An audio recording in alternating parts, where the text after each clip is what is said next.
Okay, Kendall Card with BlackOvis here, and I'm talking about the Crispi Altitude. Brand new for 2024 is this new color called Anthracite, which joins the brown and the olive version. So now you've got three versions to choose from of this highly popular, very, very good mountain boot. Let me go into some of the details and tell you a little bit about my experience with it and why you would want to choose the Crispi Altitude. The Crispi Altitude was built, as you might look at, it's very similar to the Crispi Ativa and the Ativa Mid.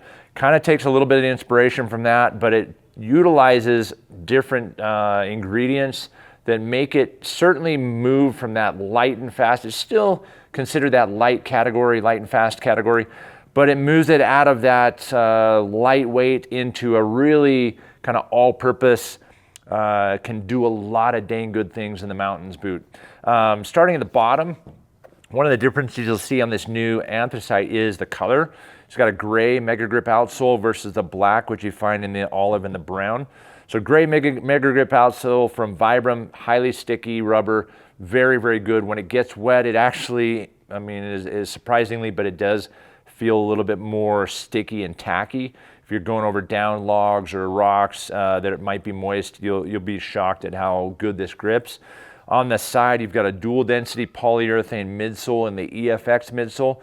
This is what I would consider and call the upgraded midsole from what you find on the Nevada, the Guide, the Hunter, the more traditional soles. You'll find this on the Wyoming, the brand new Valdres for 2024.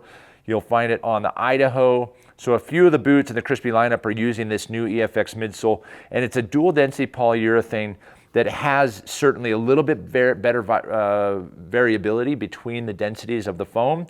You also get areas that feel very soft, and you also have what I call these bellows, or these indentations in the midsole on the forefoot that also compress, and you can really see that as you move that around.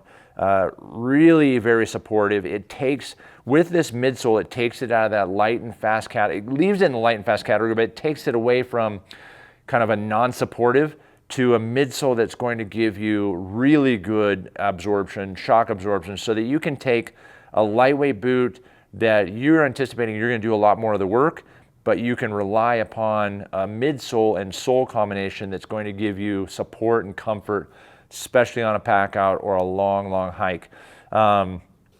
It's a non-insulated version. It does come in a wide, which was news to me because the original version did not come in a wide. Second year they introduced it, and they have it, of course, with the new Anthracite. Because from a foot shape standpoint, I have found my foot is a little bit wider than normal, and I could not wear the original Altitude because it was, just in my estimation, a little snug here. So I bumped into the wide, and I absolutely am falling in love with this, where I totally rejected it based on my foot shape and the fit. Whereas the other boots that I've used, I've been very, very pleased. This is the only boot in the lineup that I personally had to go to a wide. So it just tells you a little bit about the last and the shape. Even though it looks a lot like Ativa Mid, it is just a hair different in my estimation. Lacing comes down to the bottom. It's got upgraded hardware in the sides over the Ativa Mid. Lace lock here on the turn. There is not a lace loop, which you'll find in other models. Uses the Crispi wire framing, which is this right here that you'll see. This is a molded wire framing, and what that does is it provides a little bit more support in the ankle without adding like the ABSS or other elements, so you can keep it in the lightweight version. Two lace loops on the upper, very, very breathable mesh on the tongue of the boot, which is a blessing and a curse if it gets cold. This thing, you're going to be regretting the fact that this breathes exceptionally well. My experience has been that it's fantastic in warm weather. Full gore booty, and the gore comes up to about this level right here. So definitely waterproof. Definitely carries the Crispi 1-year guarantee against any sort of manufacturer defects or anything that you might need warranty, including waterproofness. Outside of 1 year, you can contact Gore because Gore will warranty this as long as there's still life in the boot. And I understand that, I've heard that from customers, that the process is not onerous, that it's actually not that challenging to go through.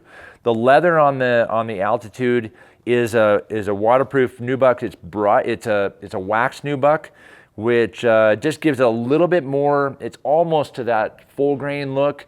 It's definitely not like a brushed look like you'll see on Nevada or some of the other boots, or the Scarvin 2 in the women's lineup.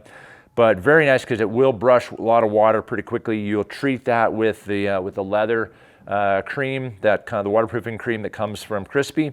And then if you want to treat the inner portion here, or the portion of the upper where you've got fabric, the Crispi waterproofing spray is definitely what you want to look at.